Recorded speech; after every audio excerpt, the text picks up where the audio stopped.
নমস্কার, সবাই কেমন আছো?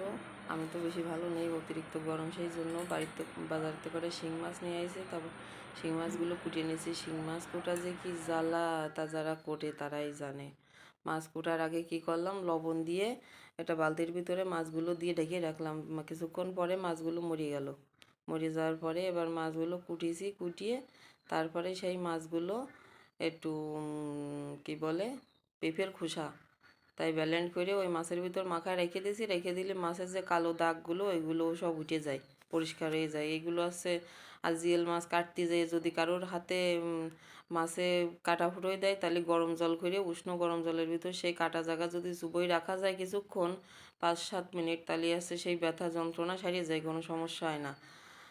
তা সবাইকে জানাই দিলাম বিষয়টা, যাতে সবাই এই সমস্যার সম্মুখীন সবাই হয়, যাতে সমস্যার থেকে সবাই বেরোয় আসতে পারে, সেই জন্যই সবাইকে জানাই দিলাম। ভালো একটা জিনিস, কাটার ভয়তে কুটার ভয়তে কাটা ফোটার ভয়তে যদি না খায় তাহলে তো শরীর স্বাস্থ্য ভালো থাকবে না।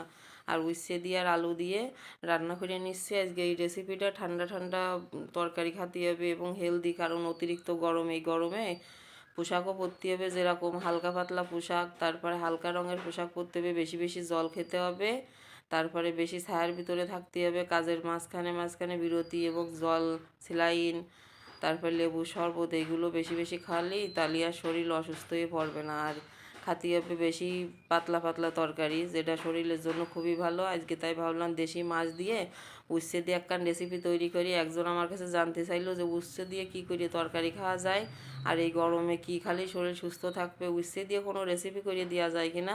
তা আমি সে দাঁড়াও করিয়ে দিচ্ছি। তা উচ্ছে দিয়ে এই মাছের ঝোলটা যদি রাঁধতে তোমরা খাও, তা দেখবা এক ফুটাও তিতে লাগবে না।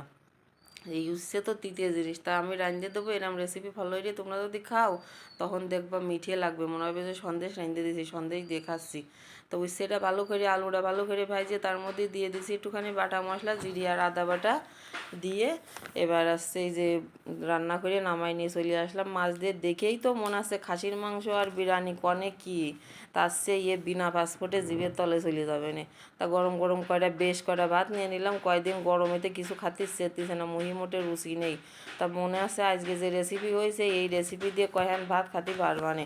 তা চলে যাই না, দাঁড়াও, আইসে যখন ফেসবুকে আমার বাড়ি, তা তোমরা বসো, রান্ধেছি আমি, খাইয়ে যাইয়ে না, আমি একা খাবো কারণ তোমরাও আমার সাথে দুটো খাইয়ে যাও।